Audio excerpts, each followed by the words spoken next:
ও রাত ৩টা ৪টা বাজে বাসায় ঢুকে, রাত ৩টা বাজে বাসা থেকে বের হয়। তো তখন কখনো কি ওরা আমি অ্যাটাক করছি বা ও জানতে পারছে আমি ওরা দেখতেছি, এটা ওরা প্রশ্ন করবেন। বা আমি যে ওরা প্রাণনাশের হুমকি দিছি, এই হুমকির একটা এভিডেন্স ওর কাছ থেকে চাবেন। আমি যদি আপনাকে হুমকি দিই, আপনার কাছে তো অবশ্যই এভিডেন্স থাকবে যে মামুন আমাকে হুমকি দিচ্ছে, এই যে এটা তার প্রমাণ। প্রমাণ দেখান আমাকে। যে কোনো মানুষের বিরুদ্ধে এলিগেশন দিতেই পারে। আমার পুরো সর্ব অঙ্গে এগুলোর দাগ আছে, প্রমাণ আছে। এগুলো দেখানোর তো কিছু নাই এখন। দেখানোর কি আছে? আমি যদি দেখাই, যে মনে করেন আমি আপনাদের দেখাইতেছি, এই যে দাগ, এগুলা মায়ের দাগ, এগুলো আমাকে মারছে, আমাকে হিট করছে, এগুলো হচ্ছে খামছে, এই যে এগুলো এগুলো খামছে, এগুলো কোনো মাইর না, ঠিক আছে? এইটা বলছি না, এটার জন্য আমাকে একটু পরে ফোন দিয়ে গালাগালি করবে যে তুই দেখালি কেন। তো হওয়ার 10-15 দিন পর সাডেন ওর আমি কিন্তু কন্টিনিউয়াসলি প্রতিদিন ওর বাসা নিচে দাঁড়ায় থাকি। প্রতিদিন ওরে আমি মানাইতে চাই, প্রতিদিন ওরা আমি বুঝাইতে চাই যে আমি তোমাকে ভালোবাসি, আমি তোমার সাথে থাকতে চাই, প্রতিদিন ওরা বুঝাইতে চাই। এখন ঘুমন্ত মানুষকে জাগানো যায়, যে ঘুমের ভান ধরে থাকে তারা তো জাগাইতে পারবো না আমি কখনোই। ও ঘুমের ভান ধরে আছে, এখন ওরে বুঝাইতে চাইলে ও বুঝতেছে না, ও বুঝতে চায় না আসলে। তো আমি তো ওরা বুঝাইতে পারবো না, এটা তো আমার সাথে আমার সাধ্যে নাই। ও আমাকে ব্লক করে রাখছে সব জায়গা থেকে, আমি ওকে কল দিয়ে পাই না কোথাও। ওর ইচ্ছে হলে আমাকে কল দেয়, কল দিয়ে আমার মা বোন আমার 14 গোষ্ঠী নিয়ে ধুয়ে দেয়, গালাগালি করে, গালাগালি শেষ, ফোনটা কেটে দেয়, আর কোনো কন্ট্রাক্ট রাখে না। ও আমাকে একদম নো কন্ট্রাক্টে রাখছে, কারণ কন্ট্রাক্ট রাখলে তো আমাকে ওর জবাব দিতে হবে, উত্তর দিতে হবে। প্রশ্নের উত্তর কখনো দিতে পারবে না, ও প্রশ্নের উত্তর কখনো দিতে পারবে না। ও এলিগেশনস এক সাইড থেকে দিয়ে যাবে সারা জীবন। ও রাত ৩টা ৪টা বাজে বাসায় ঢুকে, রাত ৩টা বাজে বাসা থেকে বের হয়। তো তখন কখনো কি ওরা আমি অ্যাটাক করছি বা ও জানতে পারছে আমি ওরা দেখতেছি, এটা ওরা প্রশ্ন করবেন। বা আমি যে ওরা প্রাণনাশের হুমকি দিছি, এই হুমকির একটা এভিডেন্স ওর কাছ থেকে চাবেন। আমি যদি আপনাকে হুমকি দিই, আপনার কাছে তো অবশ্যই এভিডেন্স থাকবে যে মামুন আমাকে হুমকি দিচ্ছে, এই যে এটা তার প্রমাণ। প্রমাণ দেখান আমাকে। যে কোনো মানুষের বিরুদ্ধে এলিগেশন দিতেই পারে, অপবাদ দিতেই পারে। তাই বলে সেটা বাস্তব, এটা মেনে নেওয়া হচ্ছে আমাদের বোকামি। আগে বের করতে হবে যে এটা সত্য না মিথ্যা। আমি বলি এগুলো সব মিথ্যা, বানোয়াট। আর এই গেমগুলোর পিছনে সবচেয়ে বড় হাত হচ্ছে লায়লার। লায়লা এই গেমটা খেলতেছে আমার সংসার জীবনের আগে থেকে। আমি যখন ওর সাথে রিলেশনে আসি তখন থেকে ওই গেমগুলো খেলতেছে। তখন থেকে মোহনাকে কন্টিনিউয়াসলি ফোন দেয়, মোহনাকে কন্টিনিউয়াসলি টেক্সট দেয়, উল্টাপাল্টা জিনিসপত্র বুঝায় ওকে। তো এইগুলা বিয়ে হওয়ার আগে থেকে হয়ে আসতেছে, এটা মোহনা নিজেও জানে। এখন মোহনা এসে ওদের সাথে মিলে, মানে আমার উপর রাগ করে না ক্ষোভ করে কি করে করতেছে এটা আমি জানি না, হয়তো বা রাগেই করতেছে। কিসের রাগ এত আমার প্রতি? আমি যদি তোমাকে মেরে থাকি, তুমিও আমাকে মারছো। আমার পুরো সর্ব অঙ্গে এগুলোর দাগ আছে, প্রমাণ আছে। এগুলো দেখানোর তো কিছু নাই এখন। দেখানোর কি আছে? আমি যদি দেখাই, যে মনে করেন আমি আপনাদের দেখাইতেছি, এই যে দাগ, এগুলো মায়ের দাগ, এগুলো আমাকে মারছে, আমাকে হিট করছে, এগুলো হচ্ছে খামছে, এই যে এগুলো খামছে, এগুলো কোনো মাইর না, ঠিক আছে? এইটা বলছি না, এটার জন্য আমাকে একটু পরে ফোন দিয়ে গালাগালি করবে যে তুই দেখালি কেন। তো আমার কথা হলো, আমি তো তাও মোবাইল থেকে বের করে কিছু দেখাইনি এখনো।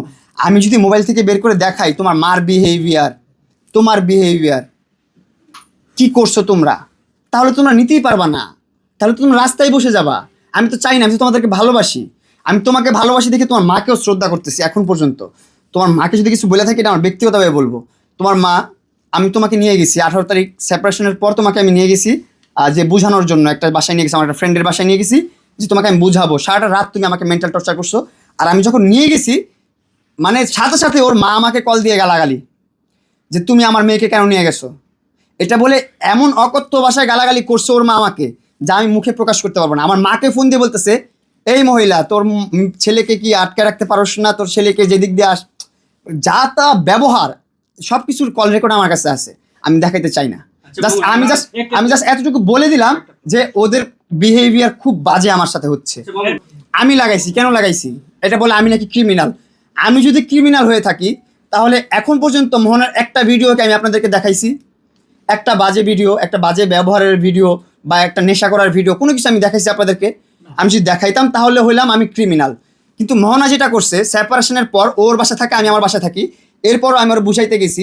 ওর একটা ফ্রেন্ডের বাসায় ছিল, ড্রাগস নিচ্ছিল, নেশা করতেছিল, নেশা করে ও বাসায় ঢুকবে, এই মুমেন্টে আমি ওরে বলছি চলো আমার সাথে। আমি ওরে নিয়ে আমার ফ্রেন্ডের বাসায় গেছি। প্রথম রেস্টুরেন্টে গেছি, খাবার অর্ডার করছি, খাবার খাই নাই, খাবার ওখানে নষ্ট করছে সব খাবার। তারপর একটা ফ্রেন্ডের বাসায় গেছি, যাওয়ার পর আমাকে বলতেছে, তুমি যদি আমাকে ভালোবাসো তাহলে এখন তুমি নেশা করতেছো, নেশা করো, আমি ক্যামেরা অন করবো, আমি ভিডিও করবো, তুমি আটকাতে পারবে না, আমাকে বাধা দিবা না। আমি কি করো? ঠিক আছে, এটা যদি প্রমাণ দিতে হয়, আমার ভালোবাসার প্রমাণ যদি এভাবে দিতে হয় যে তুমি ক্যামেরা অন করবো, আমি নেশা করবো, তাহলে আমি নেশা করতেছি, তুমি ক্যামেরা অন করো। দেন ও ভিডিওটা করলো, ভিডিওটা করে আপনাদেরকে দেখালো, আপনারা দেখছেন কিন্তু স্পষ্ট ভিডিও, নর্মাল ভিডিও। তো ওইখানে বসে, তো এখানে ক্রিমিনালগিরিটা কে করলো, বিশ্বাসঘাতকতা কে করলো? আমার বউ অবশ্যই, তাই না? সে আমার বিশ্বাসটা ভাঙলো, আমার ভালোবাসাকে অমর্যাদা করলো।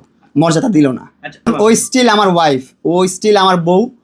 তো ওর বদনাম করা মানে আমার নিজের বদনাম করা, আমার নিজের ঘরের বদনাম করা, আমার নামের বদনাম করা। সো আমি ওর বদনাম করতে চাই না। আমি শুধু এতটুকুই বলতে চাই, যদি আমি 2% করে থাকি, ও 1% হলেও করছে সংসারে। হ্যাঁ, উল্টাপাল্টা কাজ ও 1% হলেও করছে। আমি এত কিছু বলতে চাই না, আমি শুধু এতটুকু বলতে চাই যে মোহনার পাশে কোনো একটা মেন্টর আসেন, কোনো একটা মানুষ আসেন, যে আসলে ওরা বুঝাইতে পারবেন ওরা আসলে ব্ল্যাক ম্যাজিক করা হয়েছে। আমি যেটা এখন বুঝতেছি, না হলে মানুষ এতটা অবুঝ থাকতে পারে না, মানুষ এতটা মানে আবালের মতন অশিক্ষিতর মতো কথা বলতে পারে না। ও ইনাফ এডুকেটেড, ইনাফ। ও কোনো ধরনের প্রুফ দিতে পারতেছে না আপনাদেরকে, তারপরেও ও কন্টিনিউয়াসলি আমাকে এলিভেশন দিচ্ছে। তার মানে কি, ওর ব্রেনটা টোটালি ওয়াশ করা হয়েছে, টোটালি ওর ব্রেন ওয়াশ করা হয়ে গেছে।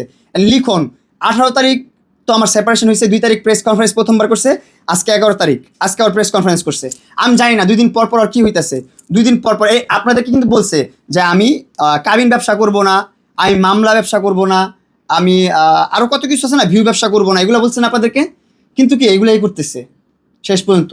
যদি কিছু বলার হতো তাহলে আমার কাছ থেকে সেপারেশন নিয়ে গেছে ও 18 তারিখ, ও 18 তারিখে বলতো। 18 তারিখ কেন বলে নাই? 18 তারিখের জায়গায় 19 তারিখ বলতো, 20 তারিখ বলতো, কেন বলে নাই?